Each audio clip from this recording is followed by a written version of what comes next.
What's up? We are joined here with Randy Hyden. Randy and I say randomly met, but it was randomly meeting through a Facebook group that we were both part of, and I had just clicked on, and we actually started chatting before I even knew anything about you. I just clicked I wanted to send you a private message and ask you for some advice, and then we kind of connected through that. And then the next thing I know, I see that you've got this huge group going. It's called, if you guys haven't looked at it, it's called Attitude of Gratitude. And so, Randy, how long ago did you start that? That began January this year. January. January this year, and it is. I mean, there's great content over there. There's tons of interaction with people, and it's grown to what, 1,400 members. Yeah, it's about 1,400 people right now. That's awesome. And I know I get over there every day and just check it out and see what I can get to inspire me a little bit throughout the day. But Randy's going to join us today, and we're going to be talking about, believe it or not, gratitude. Practicing gratitude. The art of living well in these crazy times that we're living in. Still just continuing to practice gratitude. And Randy, tell us a little bit about yourself. Well, thanks, Mike. How I came about all this is I'm a little over 13 years sober. So I am very grateful that I have a second chance in life. Oh, that's awesome. I don't know if any of your listeners here have personal experience directly or a family member and stuff, but I got sober by AA. No one goes to an AA meeting after just a bad weekend. Yeah. I hated myself and I hated my life and I projected it upon the world. I was miserable all the time. And frankly, I didn't want to stop drinking. How long did you drink? I started drinking. Well, my first beer was in first grade at the bowling alley. My dad, for whatever reason, put a beer in front of me to just mellow me out while they played 3 games, and No I liked kidding. it, babied it there. But of course, that was just kind of shut up the little kid from running around the bowling alley and stuff. Yeah. But actually, it was easier to get pot than it was booze in junior high. So it's 6th grade. I smoked a joint, and I remember saying out loud, "Man, I want to do this every day." No kidding. So basically, since 6th grade, every time I had the opportunity to get high, I did. No kidding. And probably about 15, 16, when I had a job and stuff, that was when, I'd have enough money to make sure I always had a little bit of pot and some beer on the weekends and stuff, and other things evolved out of that. Yeah. And actually, all my friends, my whole social life revolved around that. So it didn't seem like it was anything unusual to be getting high every day. Yeah. Everyone I knew did it too. But Isn't that weird when your circle of friends you're all doing the same thing? You are the 5 people you hang around the most. Weird how that works. yeah. So it just as I got older and people started doing mature things, I continued on.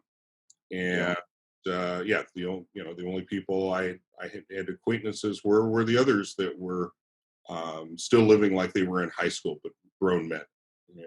Yeah. But that's all external stuff. It was when I got sober, I'd been married 5 years, had the best job of my life. All that external stuff, kind of be like, dude, why do you hate yourself? And honestly, I couldn't have answered it. Yeah. But I know now that I was drinking to disconnect my head and my heart. There was thoughts and feelings that I just didn't want to continue. And so I got sober. It wasn't easy. In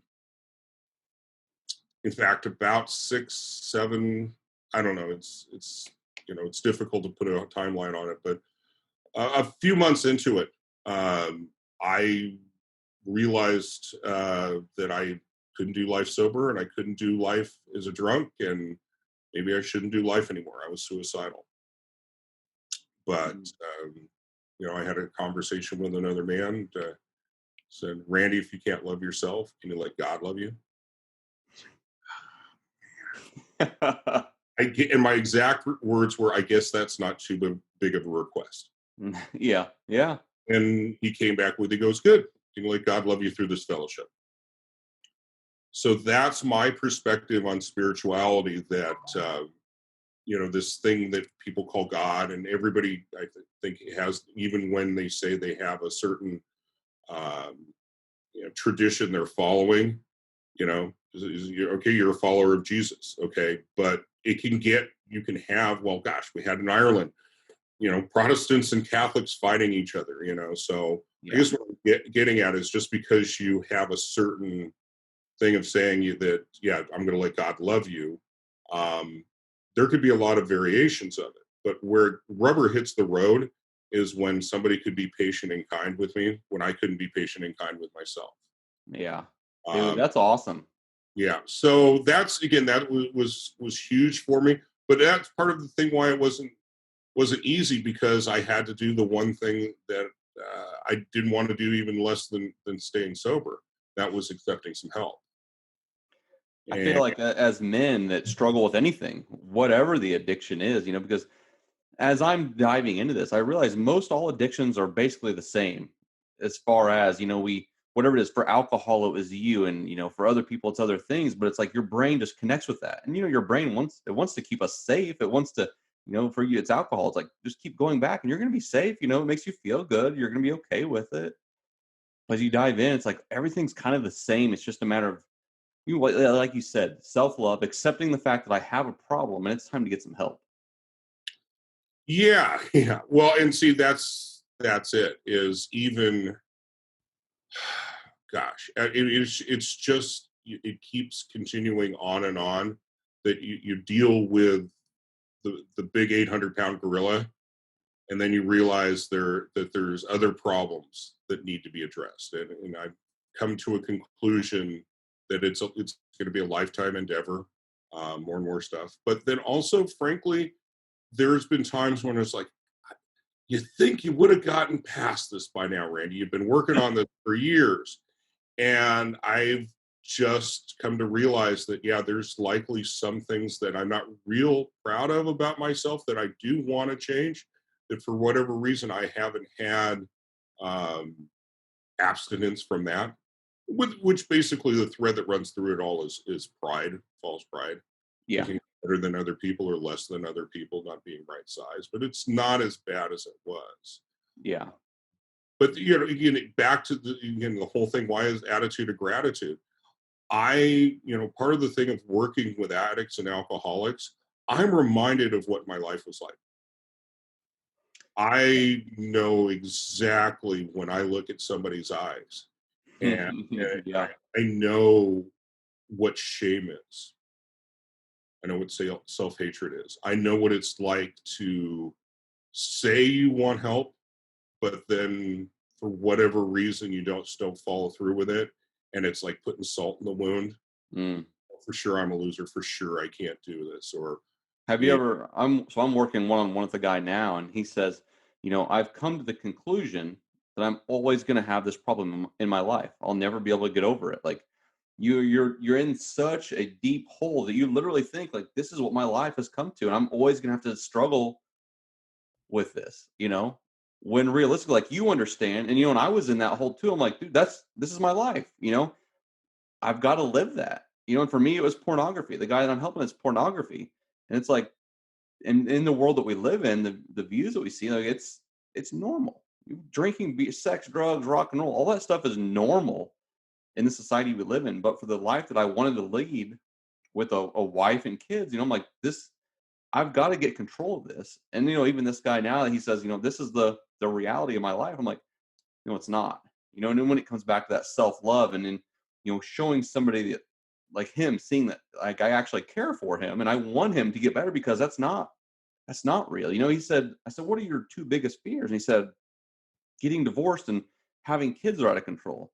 And I said, the crazy part is you're not married and you don't have any kids. So you're worrying about these things that you already don't even have. So we need to dig into this stuff. Yeah, so that's, again, they'll talk about the insanity of addiction and stuff, and really, you know what was a big challenge in the recovery meetings is they were talking about using the craziness and throwing around the whole, Insanity is doing the same thing and expecting a different result. Yeah. For me, where it really resonated, it was wishing for a different past. Yeah. That shame And and regret. And well, yeah, is look, Randy, no one can change the past. All you can do is how you're going to deal with these things that happen, that you carry shame with you. And yeah, that was huge. But also, you can just as much apply this towards anxiety for the future. oh yeah. So where it comes down to is my spirituality now and my sobriety right now is very much it's here, it's now. Yeah. I Here we are in an election year, and regardless of what side of the argument you're on, you know, there's going to be some people that are upset. Okay, Exactly. and we can vote, but all in all, frankly, we only have if we're in regards to presidential election, we get to vote, but for 4 years we have no say with how these politicians are going to represent us. Yeah. And again, we'll probably be upset with how they're going to do this. But frankly, that's the kind of stuff that would get me so agitated that I would have to disconnect my head. And so as a survival mechanism, I have to understand what is in my ability to change and control and what is not. Yes. And again, all those things external in the world, politics just an easy one because we have this Yeah. election pending and stuff. But I'm sure people will listen to this after the election. But yeah, what you do, what you say, I have zero control over. And if you do something that I could interpret as an offensive, not that would be necessarily meant as this, that could mean I relapse. And me being an alcoholic, I don't think necessarily I drink that I'm going to die, with that one drunk. Although who knows, drinking and driving, people die all the time. Yeah. But it could lead up to something. It accelerates really, really fast. Next thing you know, I'm back into being a blackout drunk and such in a relatively short period of time. So what I'm getting at is I had to come to the point as a survival mechanism to get to a state where all the stuff that used to get me upset no longer messed with my head and heart the way it did. And again, it's just being aware of the here, the now, what I could control with, being mindful of when I'm getting angry and upset. Because yeah, all this stuff does not mean I don't get riled up. Yeah. Yeah. Exactly. you know, but I don't let the fuse get lit because I have a short fuse. And I think too, like you said, being mindful. If I know that I'm getting triggered towards something, now knowing that, being that at least mindful of that, I can say, okay, I understand what's going on now. Let's avert my attention to something else. Let's focus on something else instead of whatever it is that's getting me triggered or stressed out or anything like that. Like just being mindful is half the battle. And like you said, you started a group called Attitude of Gratitude. So I assume that gratitude has played a huge part in your life. Thanks for bringing that up, Mike. Yeah, that's exactly it. To be proactive about this every day when I get out of bed, I think about what I'm grateful for, Yes. just for a good night's sleep, and looking forward to what's coming up in the next hour or two. I can be grateful for that. And when I lay my head down, I do a little, inventory to myself of all the things I'm grateful for. But yeah, if there are moments when I'm not at peace, Yeah. one of my tools are to just do a short list. Right now I am grateful for whatever it may be. Uh, Yes. Now, if last, you see me looking down, I'm just taking notes as we go along. but the last time I got a little agitated, I took the car to the mechanic. Didn't have time to do the oil change and such, and it took a couple hours. Even though I called ahead and he said, "Yeah, no problem, we'll get you in and out and all this kind of stuff."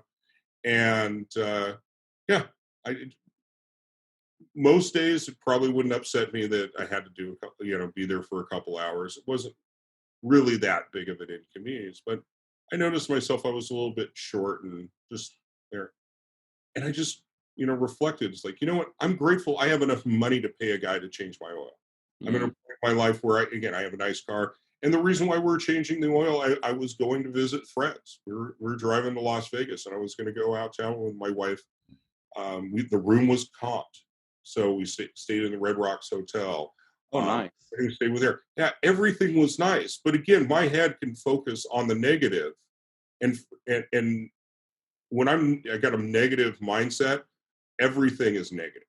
Yeah, it doesn't take long for something like that to happen. Yeah, yeah, and so I just because I've practiced it many times. I was aware without getting to the point that I said some things that I wouldn't be proud of. Get upset at the guy running the garage or whatever. What's your problem? Why are you taking so long? And all that kind of stuff. Um, yeah, I just got still, focused on my breath, realized that the things I mentioned right now, and yeah, I was it was almost like the same effect. If I took a drink, I was calmed down, I was eased, I was comfortable with myself, and the problems that I had no longer were a concern. So again, talking about gratitude in these difficult times, that's these two things I've touched on, is understanding that there's a lot of stuff going on I have no control over. And what I do have control over, again, I can just get centered upon the things that I appreciate. Yes. But probably the third point there is listening without opinion. It took me a long time, but this is something that's come up within the last year.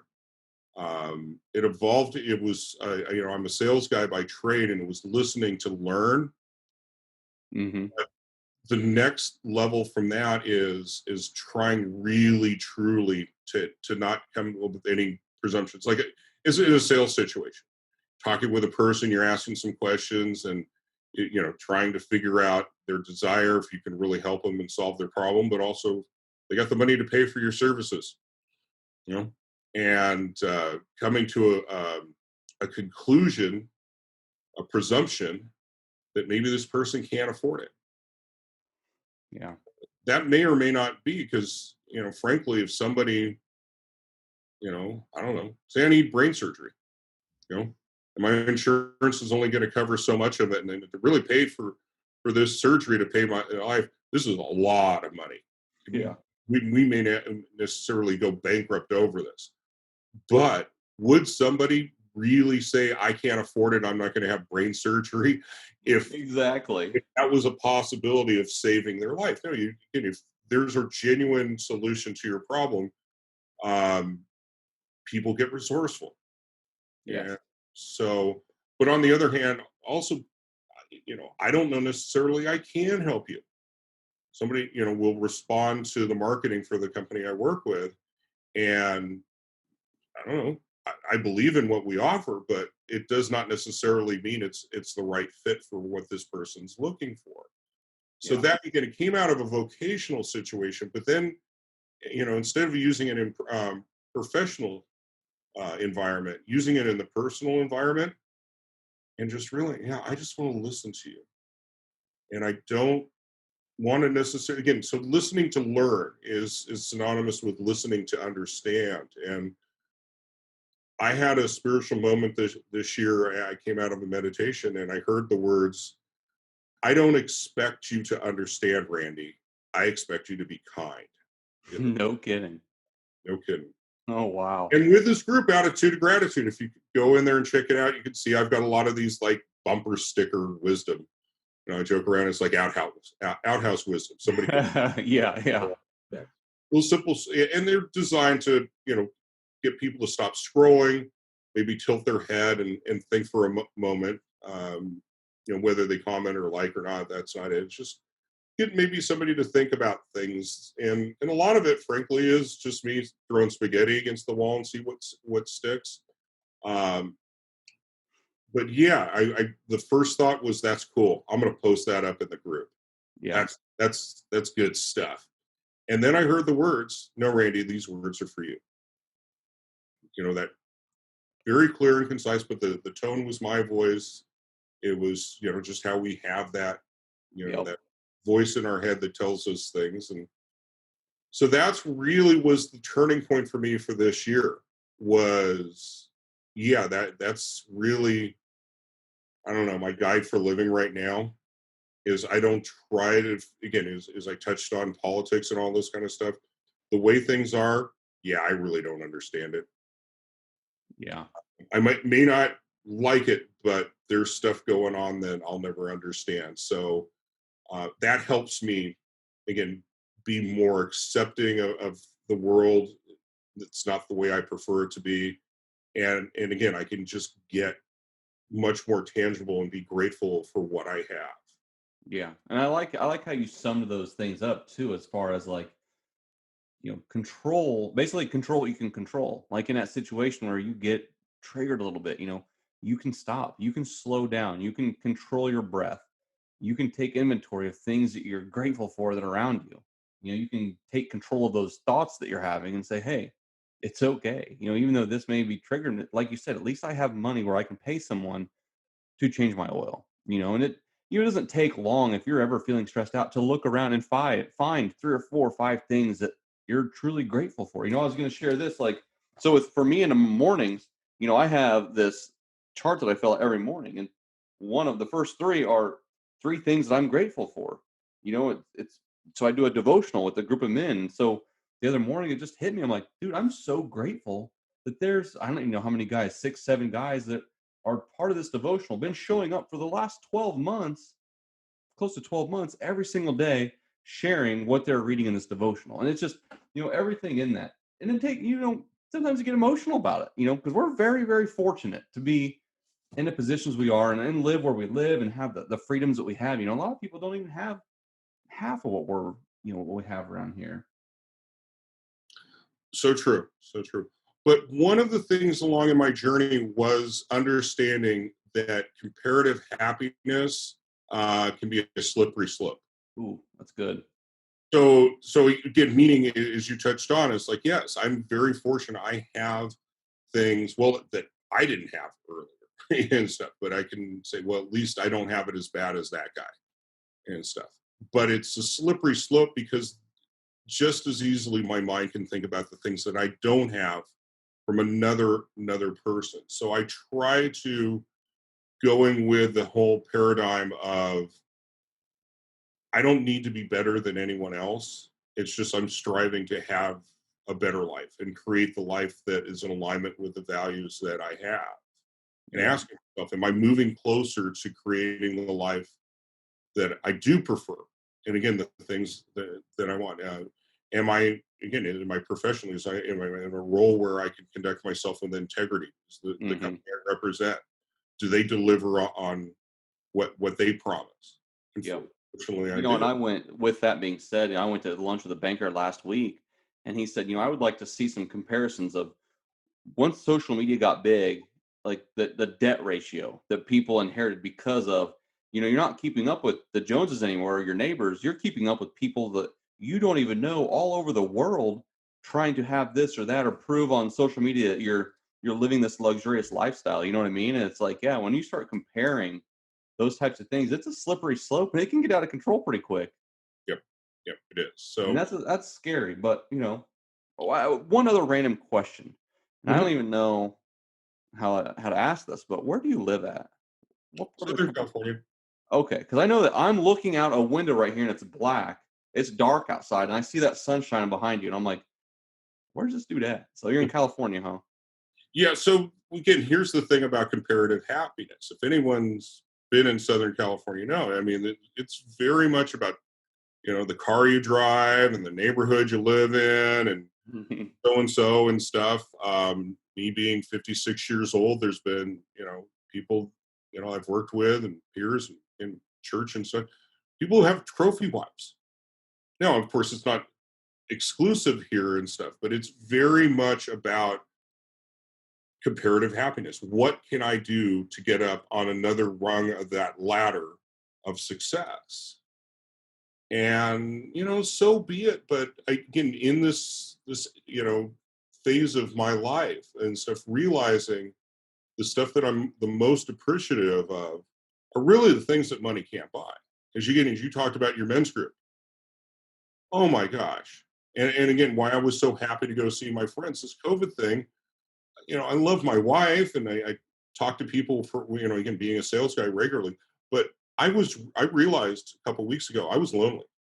It'd Yeah. been a year since I'd spent time with my friends. Now, obviously COVID hasn't been that long, but it did slow down, the trips I would have made. And I frankly just said, I'm not real crazy about staying in a hotel with the possibility of getting sick and all that kind of stuff. But it was important enough for my state of being to spend time with good friends, Yeah. and even had a couple surprises, some new friends, some people that I've met online, but also a gentleman who I grew up down the street from. And our worlds were never ever the same. He was a jock. He was goody two shoes kind of guy and stuff. They were a little more affluent and such. But we hung out for 2.5 hours. Oh, and he grew up to be a cop. Oh, no kidding. But we talked for 2.5 hours. It felt like a half an hour, That's awesome. talking about life again, being present and such, and getting a perspective from a person who would show up to deal with someone like myself. And yeah, that was priceless. That's cool. That's So awesome.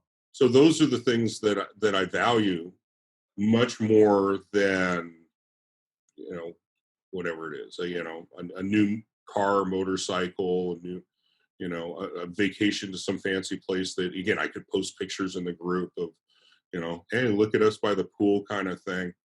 And I think too, once people, men, women, anybody in general realize that always chasing after that is not gonna make you any happier. I don't know if I shared with you, but this year personally, I started putting my health as my number one priority because I had let it slip. And so once I did that and I realized, oh, I just feel a lot better. I know my wife doesn't like me better, but she kind of likes me a little bit better now that I'm fit. Like I can tell she does.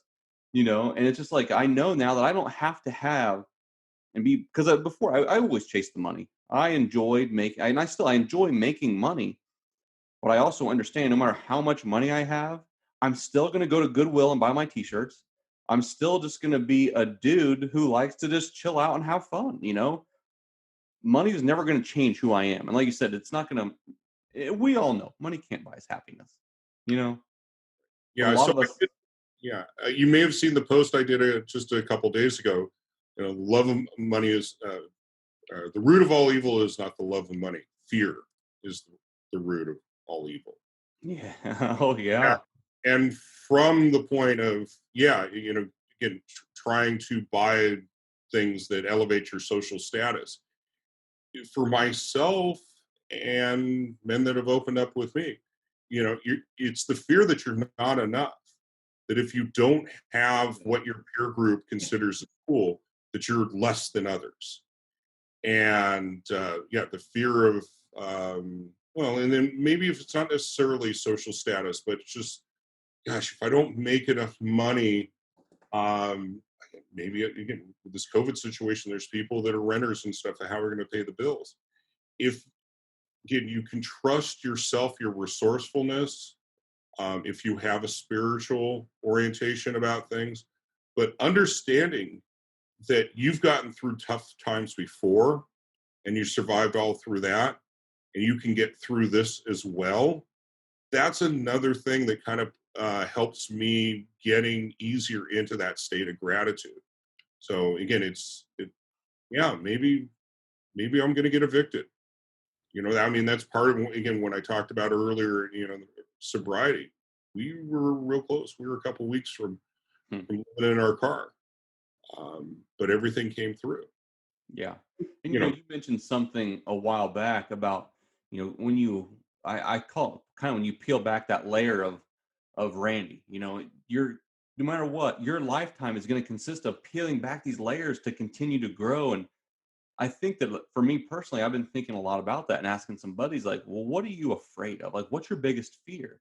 And it's, well, I get a lot of the vague answers: fear of failure, fear of letting my family down. But what actually is a fear of failure? Like, what are you afraid of failing at? And he's like, well, You get all different things. I'm just thinking of one, and it's like, well, fear of, it's usually financial reasons. But you got to think, for me personally, I've been broke a few times. I know what it's like. There's a difference between being poor and being broke. Poor is just a state of mind, whereas broke is like I can go and make $20 more if I have to. You know what I mean? It's like, so when we really dig into those, like I said, it's a lifetime endeavor of really digging into those fears. Well, I thought that I'd overcome that, but it's still creeping in my life, and I got to overcome that and see where it's coming from, what it's about, and stuff like that. But those are things that we don't want to do. Like, it's never fun. It's never fun to go and try to tackle something I'm afraid of. If it were fun, I mean, if it were easy, it wouldn't, life would be super, super easy. But those things are difficult. And as far as if we want growth, we have to continue to peel back that layer of that onion. Yes. Yeah. So for myself, I was contemplating fear of failure. And then, it was like, oh no, I'm really afraid of judgment. And I had posted about that in the group. And I realized the judgment I'm more afraid of is self-condemnation. Yes. I have been much harder on myself than anyone in my life has been on me. I grew up with a father who was very harsh and stuff, but he was never as harsh as I had been on myself. Again, as I said, my self-hatred and stuff. I couldn't live up to my own standards. I couldn't live up, it was never good enough. And that's, again, this thing, recovery is, in its simplest form, is just doing contrary actions. Yeah, you're right. Again, you want to drink, don't drink. You want to yell at your wife, keep your mouth shut. Yep. You don't want, again, early sobriety. I don't want to go to work today. Go to work. If you're in a meeting, if you're in a fellowship there, you say, I don't want to go to a meeting. Go to the meeting. Do basically the opposite of what you're habitually doing. And so there's a saying that gets thrown around. It's like, I can't think my way into right living. I have to live my way into right thinking. Oh, I like that. And again, the premise of this is, but I guess what I'm saying is you do the opposite, but there's times when it's good to reflect and stuff. It's like, why do I not want to go to work? Why am I miserable? And really start getting a look of, again, back to fear. It's like, well, I don't know if I can get another job, or maybe I can't get a job as good as this one. Again, in the relationship with your wife, it's like, well, maybe if I assert myself and tell my wife that I'm not okay with the way our relationship is right now, maybe it goes from bad to worse. Yeah. But until you have that conversation, how do you know? Maybe that conversation turns into, I'm glad you brought that up, honey. Yeah, exactly. I'd like to talk about some things that I'm not real happy about in our marriage right now. And you have that conversation, and it's one step closer to being a better marriage. You saying that, I always said, communication's key in our marriage, but when you boil it down like that, it's almost too like communication's key to even loving yourself, having their own right frame of mind. You have to be able to communicate well with yourself, because a lot of times, it's easier to grab that beer when you get home and just drown it all out and not listen to those voices in your head. Oh, absolutely. Again, that was, it was disconnecting my head.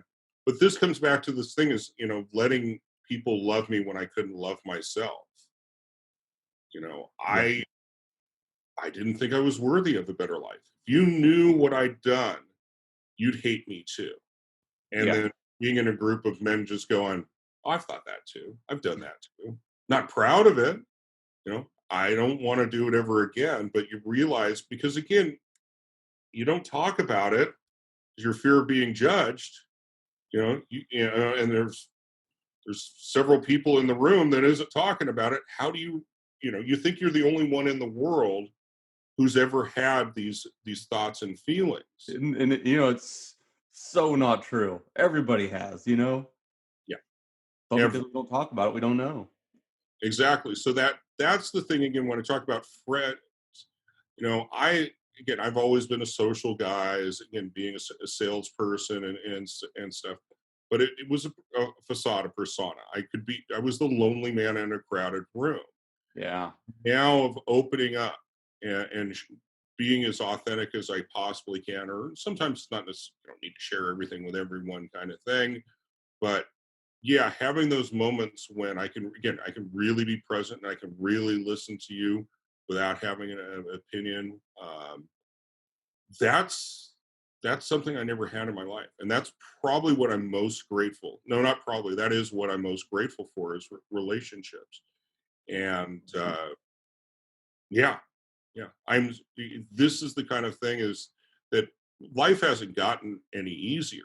I've just gotten better at opening, Yes. sharing, and talking with people when times are hard and difficult, and saying that one thing that was virtually impossible at the time. You know, can Yep. you help me? And then You know, and accept that help. I hope, Randy, that people understand that, like guys like you, and hopefully like guys like me, like that's what we want for everybody. We want it for every other dude in this world or woman to get this sense of freedom. You know, you can just tell that you're living your best life now. You know, and I feel like I am too. And it's like, man, what if I had waited? What if I had waited another 20 years? Like, you know, what if? We're not going to worry about it, but you know, Right. Well, again, back to my dad being, so strict and harsh and stuff. Yeah. He was not a happy guy. yep, And I have no idea exactly what was the reason for him not being a happy guy and enjoying life and stuff. But I made a choice that I wasn't going to be miserable. And again, I do what's needed to make sure that I'm being preventive as much as possible. And then the other thing, yeah, is again trying to share freely what was freely given to me. It's that pay it forward. yep, The men who helped me get through those early years. Again, with the phrase, like, will you let God love you through this fellowship? I was very immature, and so my idea, if you love me, you do what I want. Kind yeah, of like a punk kid, yeah, saying, well, if you really love me, you'd buy me a pony. exactly. Your mom and dad smile and it's like, we love you, but you're not getting the pony. You don't really love me and stuff. And it was those moments when they would just smile and it's just like, it's okay, Randy, just hang around a little bit longer. Yeah, Um, yeah, and just realizing that there was important life and lessons that I had avoided. And as long as I stayed present, and again, when things were overwhelming, um, things that, again, historically, I would go back and get high and disconnect my head because I didn't want to deal with it. Um, I would go to someone like you, Mike, and say, hey, can we have a cup of coffee and talk? yeah, And yeah, and then instead of saying the yeah buts or you don't understand or anything like that, having the me toos, so the so whats, that's the kind of stuff that was just slowly but surely I understood that we're all worthy yeah, of having a good life. We're all worthy of having good friends. But on the other hand, if I'm going to be somebody that is selfish and self-centered and, you know, do unto others before they do unto you first kind of thing, the way I conducted my life, it wasn't just, getting wasted all the time. And again, it was conducting myself with basically having no other concern in it other than what is in it for me. yeah, yep, Just back to contrary action to then going, what can I contribute to this relationship? What professionally or personally? Coming into the workplace and such, as opposed to I deserve to be making more than anybody else on the team. yeah, And if they get the promotion instead of me feeling that I've been slighted, and no, coming in with an attitude of, well, what can I do to improve this situation? It doesn't mean I always do. yeah, It is amazing when I am intentional about contributing something. So I guess that's the other thing when I talk about gratitude. You know, it's one thing to say, oh, I'm grateful for this or that kind of stuff, kind of Thanksgiving table gratitude. Yeah. Go around the table and say everything. Oh, I'm grateful for my family. Yep. You know, I'm grateful for this food on the table, all this stuff. Next thing you know, 2 hours later, we're drunk and we're arguing. We're ready to go out in the backyard and brawl, Yeah. kind of stuff. Or, well, let's like maybe it's not necessarily that extreme, but say, I don't know, next day or two, somebody at that table that I said I was so grateful for asked me to help them move or something. That's, if you've ever helped a buddy move, Yeah. it's the easiest thing to do. But if I truly am grateful and stuff, it involves actions. Frankly involves generosity. Yes.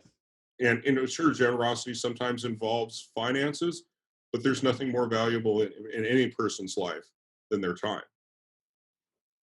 So if Very I say I'm grateful and I'm still all about me and I'm still worried more about what I'm going to lose, then I'm not really in that state, that attitude of gratitude.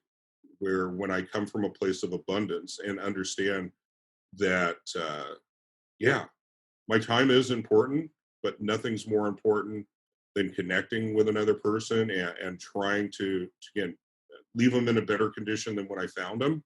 Yep. Um, I'm paid more than I ever could ever ask or imagine.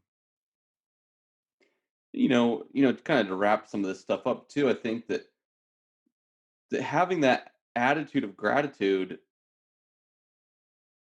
it's almost a practice too, almost like a meditation. Like you said, like at the Thanksgiving table, it's like some of that is just surface level gratitude. When I write the three things in the morning I'm grateful for, like I try to get deep and put some meaning behind it. Like knowing that there's 6, 7, 8 dudes that show up every single day to be part of this devotional and put their, I mean, not they're all into it, but they're here every single day. They're showing up. Like I want to be grateful for things that are deep. And it's not, it's a practice. Some days are harder than others. You know what I mean? It's and you understand that being like you said, you want to show up every single day, but sometimes it's like, man, like you said, if I get into it, the day starts out negative, it can sometimes be easy to stay negative all day. Like I've got to be very mindful. Like, no, no, no, Mike, we're turning the car around right now and we're going to go back the other way and it's going to be down, the positive road instead of the negative road. You know what I mean? So it's like just practicing the attitude of gratitude. And I love that group. And I think that guys could really benefit, if anybody wants to go over there and join you. And it's a great place. I love it. You've Yeah, created a good environment over there. we're all inclusive. There, you don't need to have a history of addiction to be involved and active. There's people that, yeah, they're benefiting from the principles of recovery. Um, I mean, come on, let's be frank. How many people are really cognitive that they live their life by certain principles? Yeah. And we're not here again, myself, this group, and some nobody's here to tell you what's right or wrong. But there's moments when, yeah, we're demonstrating that we're true to ourselves and that we're authentic. Hmm. Um, you can't say you're an honest person and then lie once a month. Yeah. You're an honest person, kind of thing. And you can't say if I'm going to be patient and kind, but I blow my top and you know.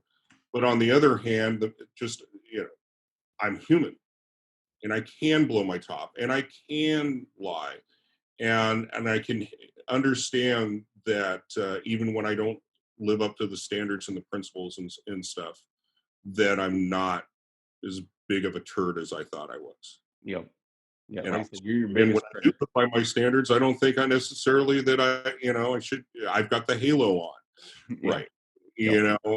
It's really about being right size and understanding that, yeah, everybody contributes different ways to society. That brain surgeon, he makes more money because he contributes to the world in a way that less people can, and when he brings forth is much more valuable than say a sales guy like me. Yeah. But at our core essence, our core being, all things that when we strip away all that external kind of stuff, we're all worthy of having, again, genuine relationships. We're all worthy we're all capable of contributing something of value. We all have our zone of genius. Yeah. And when I stop comparing myself to others, then I can understand better that I have something of valuable. And that's what I really truly want this group is to everybody to understand that they are valuable and they have something valuable to contribute. Um, we'll be getting deeper into it in the future of it, but helping people to process any pain that they might have, Yeah. find purpose to much like myself, then now I understand that my pain and my suffering before, whether it's again the challenges I had in recovery, staying sober, or what led up to that moment of surrender and stuff, all that pain, there's value, there's purpose in this to help others, just as there was men before me that they were paying it for from the help. So that's the other thing really truly I want in this group is to let people know that that you can have a very fulfilling life by paying it forward. Yep. I agree. Like, when did the life be? Again, I don't think the world will ever be where that's predominant. But my gosh, if we could just have more and more people, Yeah, being grateful and being mindful of how they can pay it forward and such, I think there'd be a lot less confrontations. I think you're probably right. Yes. Maybe Well, Randy, I so appreciate you jumping on here with me. Like I said, if anybody wants to go over there and join, it's called a group on Facebook called the Attitude of Gratitude, and you can find Randy in there, and I'm sure you'll reach out if anybody has any questions and we'll talk to you. Yeah. Well, again, thank you for the invitation, Mike. It was great sharing some time today. Awesome. Really appreciate it. Hey, appreciate it, Randy. Talk soon.